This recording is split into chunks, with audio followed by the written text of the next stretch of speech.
Hey, welcome to week 5. Communication is the cornerstone of healthy and fulfilling relationships, whether it's with our partner or children. It plays a vital role in fostering understanding, trust, and connection. Effective communication allows us to express our thoughts, feelings, and needs while also actively listening to others. It helps us navigate conflict, resolve misunderstanding, and build stronger bonds. By cultivating open and honest communication, we create an environment where everyone feels heard, valued, and supported. It is through communication that we can truly connect with our loved ones and nurture harmonious relationships that stand the test of time. It is important to recognize our predominant emotions and motives before engaging in conversation with others. It allows us to approach the interaction with self-awareness and empathy, ensuring that our intentions are aligned with fostering a positive connection. By acknowledging our emotions, we can better understand how they might influence our communication style and responses.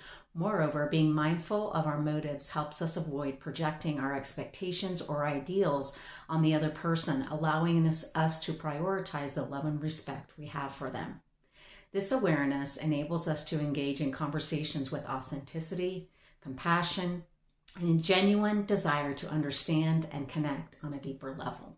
When we value our ideals over our love and acceptance of others, especially our children, it can be shaming and hurtful. When we prioritize our expectations or ideals over our love and acceptance, it can create a sense of rejection and make others feel like they aren't good enough.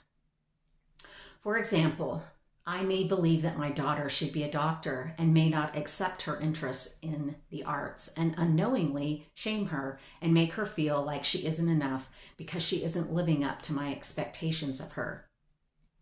It is important to remember that each person is unique and has their own individual journey.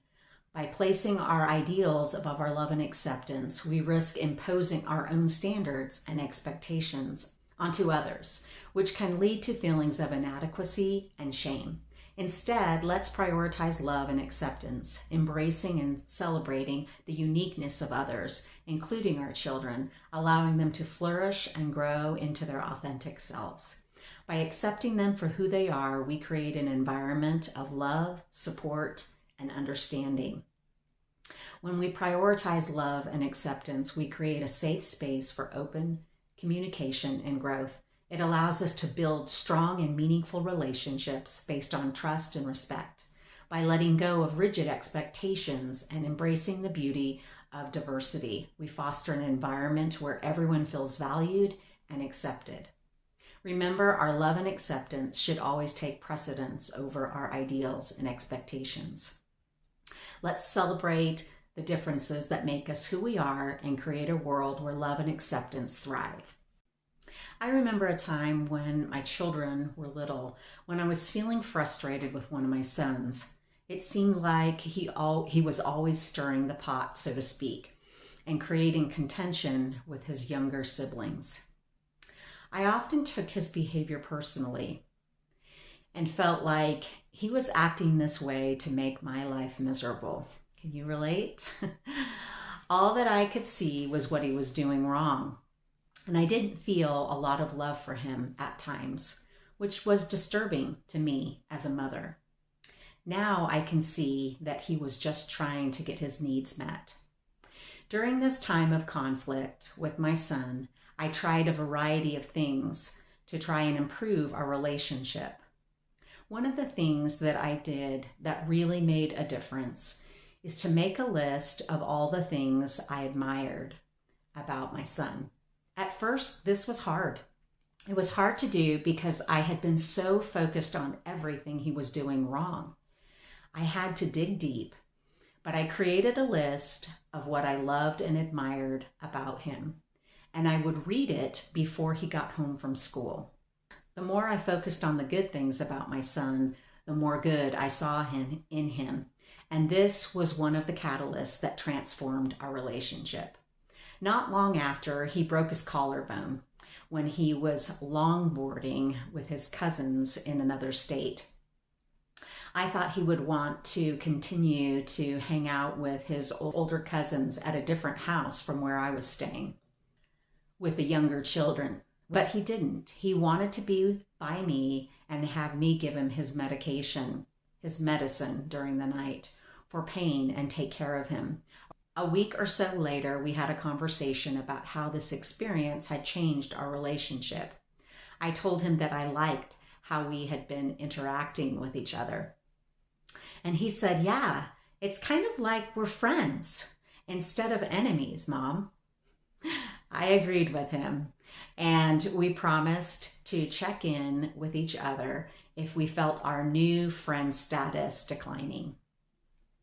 We had a short conversation a few weeks later, and that's all it took to keep each other in the friend status ever since.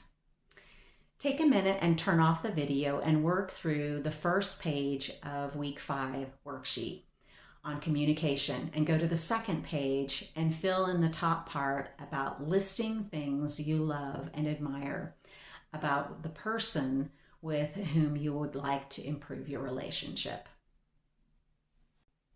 Pull out page 2 under Communication Dialogue and follow along. Speaker, the one who wants to initiate a conversation, would say something like, I would like to share my feelings about something. Is now an okay time? Listener, it's the listener's job to grant a conversation as soon as possible. I am available now, or if not, the listener is given a time when they would be available. Speaker, I feel blank when you blank because I think that blank.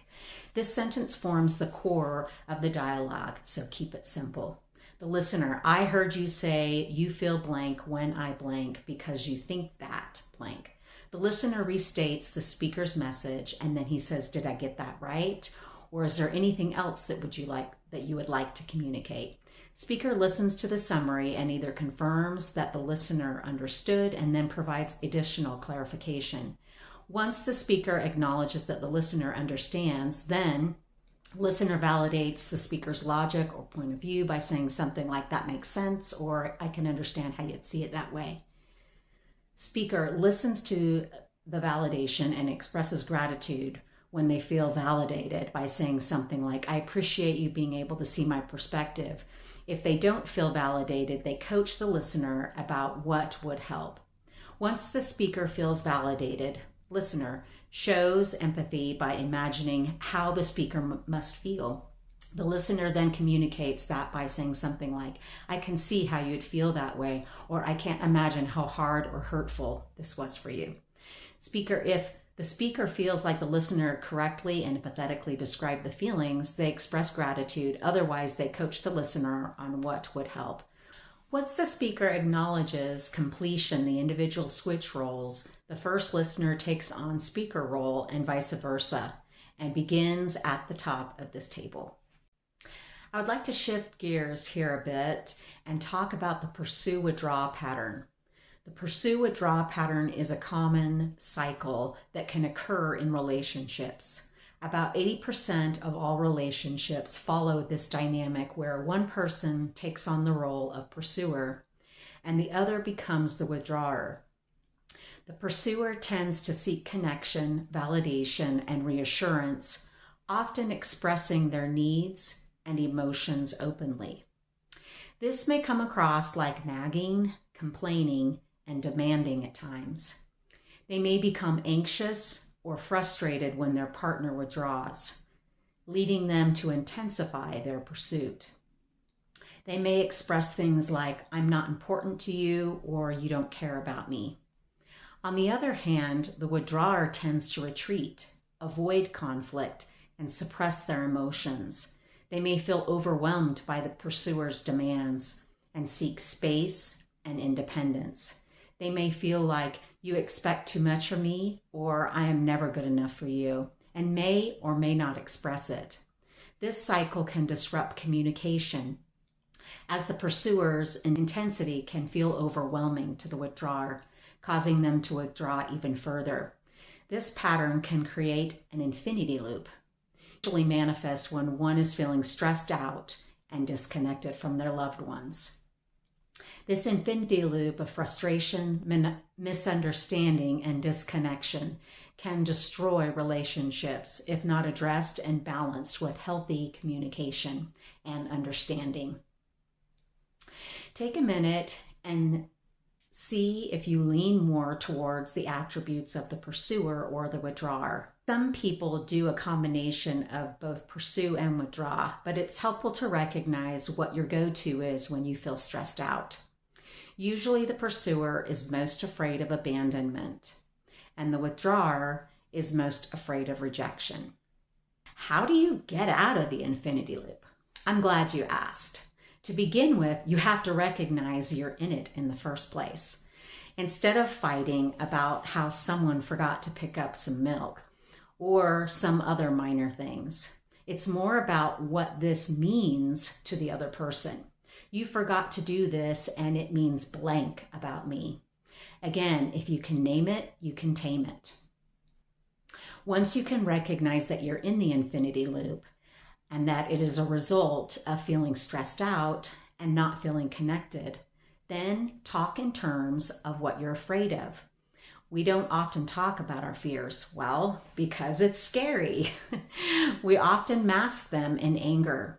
When the pursuer comes to the avoider with anger and criticism, the avoider just wants to push them away and withdraw. However, when the pursuer says, I feel scared when you don't bring home the milk because I think that you don't care about me. Now, that is the real issue.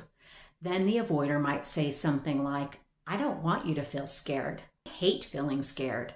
I do care about you, and I'm sorry that I forgot to bring home the milk. When you ask me to do something, I will put it as a reminder to do on my phone. I want you to know that you are important to me. The avoider may recognize and not take it personally when the pursuer is stressed out and starting to complain, that they just need some time to relax, talk, and connect. The best thing the pursuer can do in the relationship is to be less critical and to appreciate what the other person does, while the avoider can try to be more open and keep the other person in the loop when they feel stressed out. Communication is such an important part of our interactions with others. Take the time you need to go over these worksheets and understand the material so that you can have more fulfilling relationships. I have found that when you change one person in a relationship, it changes the relationship.